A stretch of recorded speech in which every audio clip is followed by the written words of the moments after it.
সারা বাংলা তথা ভারতবর্ষের মানুষের কাছে পৌঁছে আপনারা সারা দিন আজকে আমাদের সাথে ঘুরেছেন, প্রচুর মা বোনেদের সাথে আমরা কথা বলেছি রাস্তায় দাঁড়িয়ে। আপনারা একটা জায়গাতেও শুনেছেন যে মা বোনেরা বলছে তাদের উপর শারীরিক অত্যাচার হয়েছে? অতএব আমি আশা করব আপনারা যারা মিডিয়ার মানুষ আছেন দয়া করে আমার এই কথাটা বাংলার মানুষকে শোনান।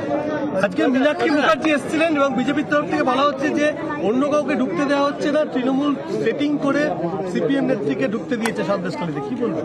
এর আগের দিন তো বৃন্দাকারাতা শুভেন্দুবাবু এসেছিলেন। শুভেন্দু অধিকারী আজকে বলেছে সুব্রত বক্সিকে তো দেখা যায় না, তিনি তো রাজ্য সভাপতি, কোথায় তার তো কোনো খুশি পাওয়া যায় না, অথচ বাকিরা সব ঘুরে বেড়াচ্ছে। আচ্ছা আপনি একটু বলুন তো যে তাহলে আমাদের কি ভূমিকা, যারা আমরা দলের কর্মী আমাদের তো একটা ভূমিকা থাকে। সবই যদি যে সভাপতি সে করবে, সবই যদি সাধারণ সম্পাদক যে সে করবে, সবই যদি মমতা ব্যানার্জি করবে, তাহলে আমাদের মতো কর্মীরা কি করবে?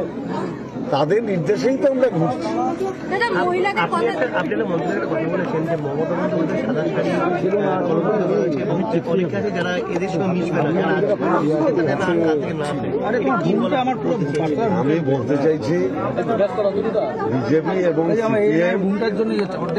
ক্যালকুলেটিভ ওয়েতে মমতা বন্দ্যোপাধ্যায় সারা সারিতে কালি লাগাতে চাইছে এবং দু একজন নেতা এখানে যে কার্যকলাপ করেছে সেটা আমার নেত্রীর যে ইমেজ তার সাথে খাপ খায় না। দল তার জন্য ব্যবস্থা নিয়েছে, প্রশাসন তার জন্য ব্যবস্থা নিয়েছে।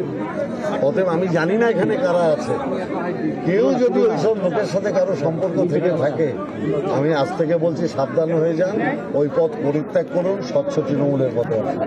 জয় বাংলা, জয় বাংলা।